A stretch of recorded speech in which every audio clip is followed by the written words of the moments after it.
This morning, we welcome Secretary Kerry back to the committee to weigh the administration's response to the ISIL threat. And a threat it is. Never has a terrorist organization occupied such a sanctuary. Never has a terrorist organization had the access to the abundant natural resources that ISIL has at its disposal. Never has a terrorist organization possessed the heavy weaponry or the cash or the personnel that ISIL has today. And its brutality, of course, is unmatched. This committee, on a bipartisan basis, has been pushing the administration to confront this threat. For months, I pressed the administration for drone strikes as the terrorist columns advanced on Iraqi cities. That's what the Iraqis wanted, and it's what many in our embassy in Baghdad wanted. Ranking Member Engel has been pushing to arm the Free Syrian Army. That's what the President's entire national security team wanted, including General David Petraeus, who headed the CIA at the time. And frankly, the White House hesitancy on this has put us in a situation where ISIL has gained a lot of ground. But where we are today is I think, agree on the steps that will turn the table on ISIL. Pushing Maliki to the side to give Iraqis a chance at representative government is one of the issues the Secretary of State has worked on. Aid to our allies from the air. And I should say here, we saw 116,000 airstrikes during the opening days of the first Gulf War when Kuwait was occupied. We need a robust response from the air. Giving the Kurdish Peshmerga and many Iraqi units the backing they need to confront ISIL, and using other elements against this wretched terrorist group, not just the Free Syrian Army, but we recall the Sunni awakening when they rose up against al-Qaeda, and the fact that that strategy worked against al-Qaeda, it can work against ISIL.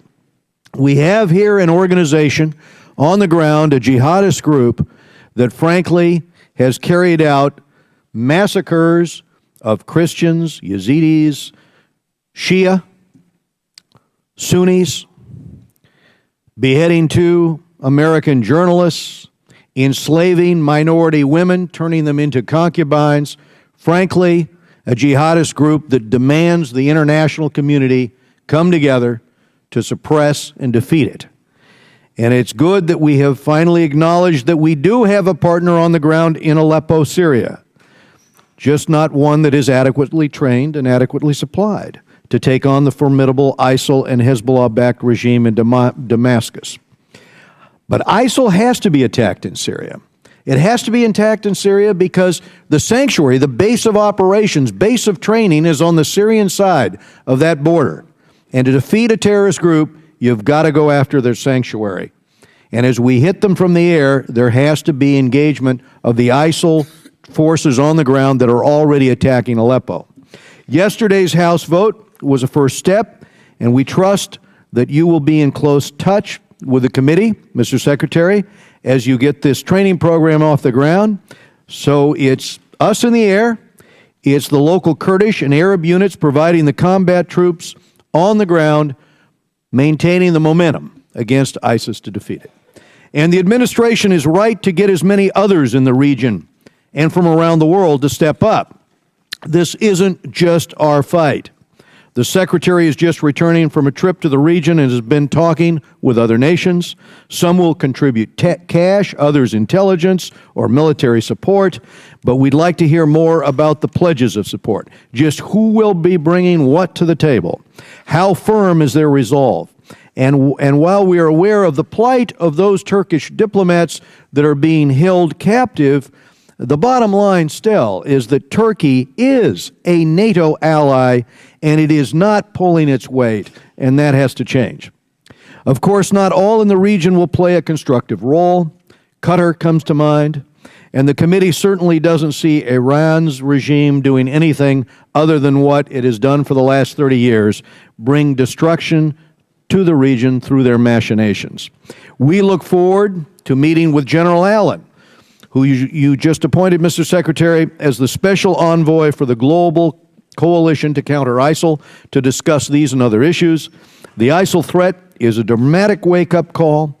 While some claimed that the threats to the United States were receding, the reality is that a tidal wave of militancy is cresting here. Unfortunately, a lot of the recruitment occurs through the internet. And the good news is that the President has now acknowledged that this threat must be confronted. We must have a sustained commitment that only the Commander-in-Chief can marshal. This hearing will be one of many to evaluate the administration's resolve and strategy to defeat this threat. And I'll now turn to our ranking member, Mr. Elliot Engel of New York, for his opening comments.